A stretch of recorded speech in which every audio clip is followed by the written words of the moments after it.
రాధా రాధా నువ్వు ఇక్కడేం చేస్తున్నావమ్మా? వంట ఏం చేయాలో చెప్తున్నాను. ఇక్కడ ఏదో పాట వినిపించిందే. అదా ట్రాన్సిస్టర్. నీ గొంతులా ఉందమ్మా. అబ్బే సుశీల గొంతు. నేను విన్నది సోలో కాదమ్మా, డ్యూయెట్. మగ గొంతు కూడా వినిపించింది. ఓ అదా ఎస్పి బాలసుబ్రహ్మణ్యం గొంతు. ఈ పద్ధతి నీకు బాగా నచ్చిందా? లేకపోతే చెప్పు, వెంటనే పంపించేస్తాను. అబ్బే పర్వాలేదు, నేను అడ్జస్ట్ చేసుకుంటాను. చేసుకుంటావు కదా, సరే. చాలా థ్యాంక్స్.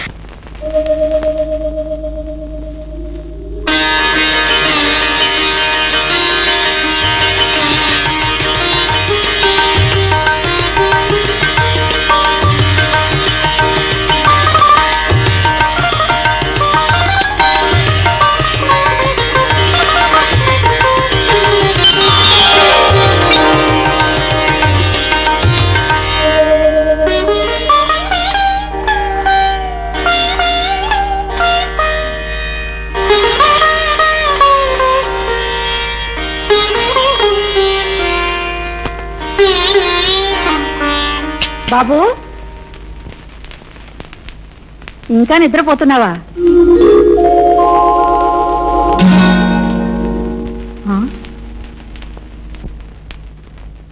బాబు గిరి, అమ్మా ఎవర్రా ఈ అమ్మాయి?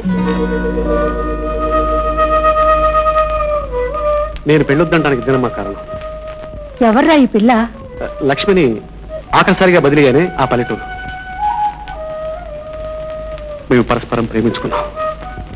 అనుకోని పరిస్థితుల్లో ఒకటయ్యాం. మళ్ళీ వచ్చి వాళ్ళ పెద్దవాళ్ళతో మాట్లాడి పెళ్లి చేసుకుంటారని లక్ష్మి మాటిచ్చి వచ్చాను. నాకు సడన్ గా ట్రైనింగ్ రమ్మని ఆర్డర్స్ వచ్చాయి. ట్రైనింగ్ పూర్తయ్యాక తిరిగి ఆ ఊరు వెళ్తే లక్ష్మి అక్కడ లేదు. ఆమె జాడ కూడా చెప్పిన వాళ్ళు లేరు. ఎక్కడుందో, ఏమైందో, అసలుందో, ఆత్మహత్య చేసుకుందో. బాబు ఈ విషయం నాకు తెలియక నిన్ను పెళ్లి చేసుకోమని చాలా బాధ పెట్టాను. బాబు నువ్వు ఏమీ అనుకునుంటే ఒక్క మాట చెప్తాను. ఏమిటమ్మా? జరిగిందేదో జరిగిపోయింది. దాడ తెలియని ఆ పిల్ల గురించి ఎన్నాళ్ళని కుమిలిపోతూ నీ జీవితాన్ని నరకం చేసుకుంటావు. నువ్వు మళ్ళీ మామూలు ప్రపంచంలో పడాలంటే ఒక్కటే మార్గం. కేవలం నీ తల్లిగానే కాకుండా నీ శ్రేయో ఫ్లాష్ గా చెప్తున్నాను. నువ్వు మరో పిల్లని పెళ్లి చేసుకో. నా మాట విను బాబు. సరేనమ్మా, మీ ఇష్ట ప్రకారం. కానీ బాబు కంగ్రాచులేషన్స్ గిరి. ఏమిటి? నువ్వు పెళ్లికి మనస్ఫూర్తిగా ఒప్పుకున్నావు కదా. ఇప్పుడే మీ ఇంటికి వెళ్తే మీ అమ్మగారు చెప్పారు. అవును మోహన్, ఆమె తృప్తి కోసం ఒప్పుకున్నాను. అయితే నాదొక చిన్న రిక్వెస్ట్. ఏమిటి? మళ్ళీ పెళ్లి చూపులు తీసుకెళ్తావా? నో, మళ్ళీ అలాంటి పొరపాటు చేయంలే. మరి ఏమిటి రిక్వెస్ట్? నీకు అభ్యంతరం లేకపోతే, నీకు నచ్చితేనే నా చెల్లెల్ని చేసుకుంటావా? మన స్నేహం బంధుత్వంగా మారితే అంతకంటే నాకు కావాల్సింది ఏముంది? కానీ మీ చెల్లికి నేను నచ్చుతానో లేదో. నీకు ఆ సందేహం అక్కర్లేదు. నేను వెంటనే మా ఊరు వెళ్ళి మా చెల్లితోనూ మా అమ్మతోనూ ఈ విషయం మాట్లాడొస్తాను. ఓకే? Okay, thank you. సాటి రౌడీ సోదరులారా, నేడు మనకి పరీక్షా సమయం. ఎందుకంటే దేనికంటే ప్రభుత్వం వారు పోలీసు బలగాన్ని పెంచేసి మన వాళ్ళందరినీ, మన సోదరుల్ని ఎక్కడ పడితే అక్కడ పట్టుకుని కొట్లో దోసేస్తున్నారు. అందుచేత మనకి చిల్లర దొంగతనాలు కూడా సాధ్యం కావడం లేదు. ధరలు చూస్తే రోజుకి పెరిగిపోతున్నాయి, మన ఆదాయాలు చూస్తే పడిపోయినాయి. అందుచేత నేను మీకు ఇచ్చేటువంటి ఉత్తమ సందేశం ఏమిటంటే, మనలో మనం అంతఃకలహాలు మానేసి మన జాతి సమైక్యంగా ఏర్పడి, జాతి సమైక్యంగా అంటే సంఘంగా ఏర్పడి దీన్ని భారీ పరిశ్రమగా ప్రోత్సహించాలని చెప్పేసి నేను మీకు మనవి చేస్తున్నాను. అంటే లూటీలా? కాదు. దోపిడీలా? కాదు. మరేమిటి? ఏ లక్షాధికారును, ఏ కోటీశ్వరును చూసి కిడ్నాప్ చేసి తీసుకొచ్చి 5 lakhs తక్కువ కాకుండా డిమాండ్ చేయాలి.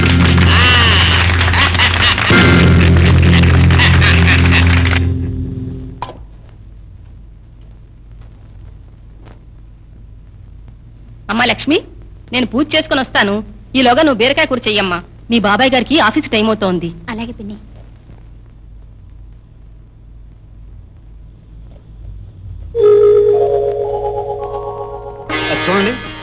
ఇవన్నీ నేనేం చేసుకోను?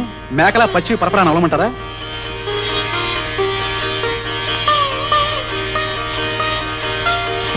అంత ప్రేమ మీకెందుకు కానీ అన్నం చారు ఎలాగో నేను అనుకుంటాను. ఒక కూర, కాస్త మజ్జిగ, వీలైతే కాస్త గట్టి పెరుగు, వీలైతేనే.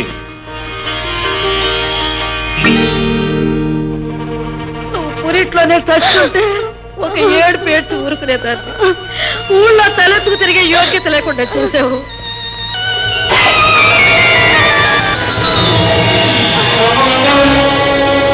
లక్ష్మి, లక్ష్మి, ఏమైందమ్మా? ఏం జరిగింది? ఏమోనండి, ఉన్నట్టుండి పడిపోయింది. ఏమండి, తొందరగా డాక్టర్ దగ్గర తీసుకెళ్ళండి. వస్తానండి. మంచిది. డాక్టర్ గారు, డాక్టర్ గారు, మా అమ్మాయి స్పృహ లేకుండా పడిపోయిందండి. పేషెంట్ ఎక్కడ? బయట బల్ల మీద కూర్చోబెట్టానండి. పదండి.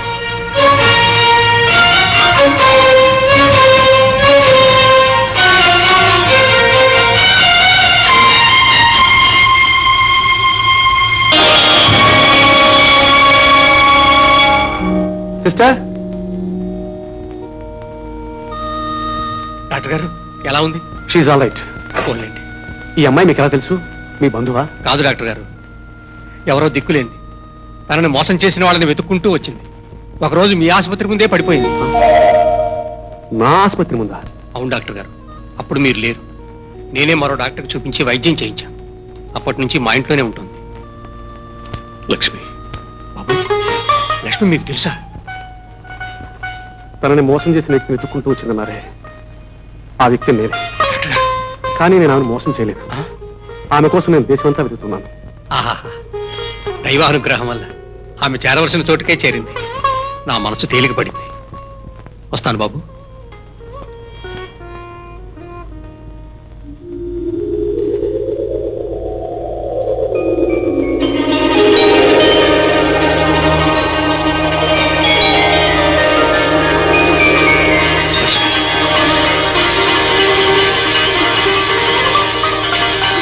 లక్ష్మి, ఏమిటలా చూస్తున్నా?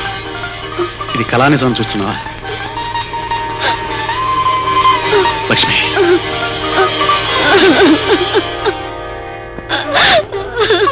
ఊరుకో లక్ష్మి.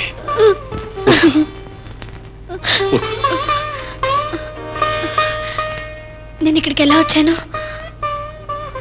ఇన్నాళ్ళు కోపగించి మనల్ని వేరు చేసిన దేవుడే ఈనాడు కరుణించి మనల్ని చెరువు చేశాడు. ఎన్నాళ్ళు నన్ను ఎక్కడికి వెళ్ళారు? నేను అర్జెంటుగా ట్రైనింగ్కి వెళ్ళాల్సి వచ్చింది. ట్రైనింగ్ పూర్తి చేసుకుని ఊరు వచ్చాను. నువ్వు లేవు.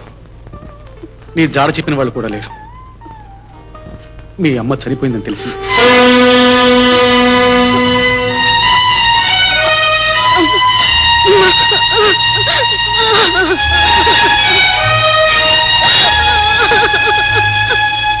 లక్ష్మి, లక్ష్మి, ఊరుకో లక్ష్మి, ఊరుకో లక్ష్మి, లక్ష్మి, ఊరుకో లక్ష్మి. మన ఊరికి ఎవరో డాక్టర్ వచ్చాడు రా. వాడే నీ చెల్లెల్ని మోసం చేశాడు. లక్ష్మికి నెల తప్పింది. ఊళ్ళో నలుగురు నానా మాటలు అన్నారు. మీ అమ్మ కూడా చెడామడా తిట్టినట్టుంది. దాంతో లక్ష్మి చెప్పకుండా ఎక్కడికో వెళ్ళిపోయింది. ఆ మర్నాడే మీ అమ్మ బావిలో పడి చచ్చిపోయింది.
నువ్వా నా చెల్లెలికి ద్రోహం చేసింది?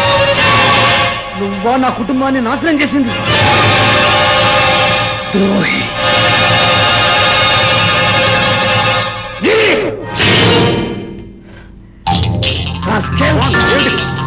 ఏమిటా?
ఎవరి పేరు నచ్చించమంటారు?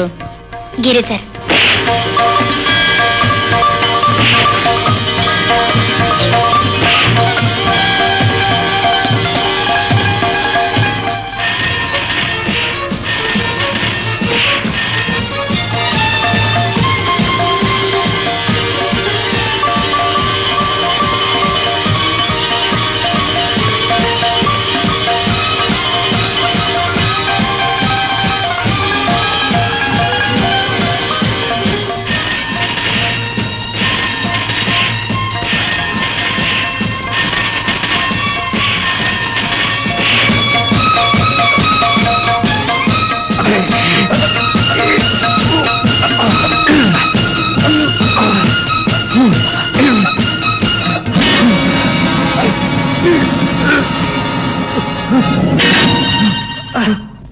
అన్నయ్య,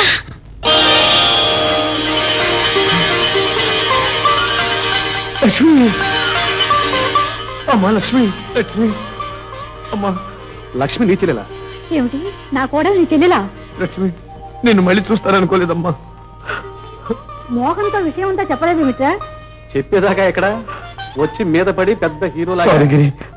ఐఎమ్ సో సారీ. నా చెల్లెల్ని మోసం చేసామని ఆలస్యంతో తొందరపడ్డాను. నన్ను క్షమించు. సమయానికి ఎవరో పుణ్యాత్ములు ఫోన్ చేసి ఉండకపోతే నా చెల్లెల జీవితాన్ని నేనే చేతులా నాశనం చేసి ఉండేవాడిని.